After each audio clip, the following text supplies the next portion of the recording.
పిల్లలు 11, 22, 33, 44 ఇటువంటి double digit numbers ని సింగిల్ డిజిట్ తో మల్టిప్లికేషన్ చేసేటప్పుడు సింగిల్ ట్రిక్ ఉపయోగించి నేర్చుకున్నాం.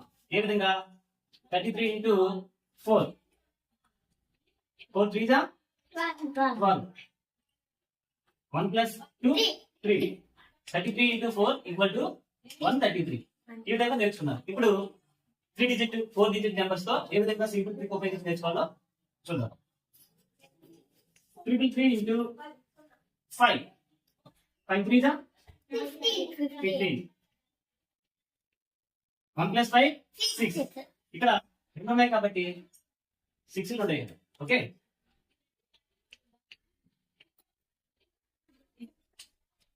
ఫోర్ 3s are 12 ఇక్కడ 3s ఎన్ని ఉన్నాయి? 3. So 1 plus 2 3. సో ఇక్కడ 3s 3 ఉన్నాయి కాబట్టి 3 సార్లు చూసుకోవాలి. అంటే 13,332 is the answer. ఇదే విధంగా మనం 44 444 4444 ఈ విధంగా, అలాగే 55 555 5555 వీటితో కూడా ఇదే విధంగా మల్టిప్లికేషన్ మనం చేసుకోవచ్చు.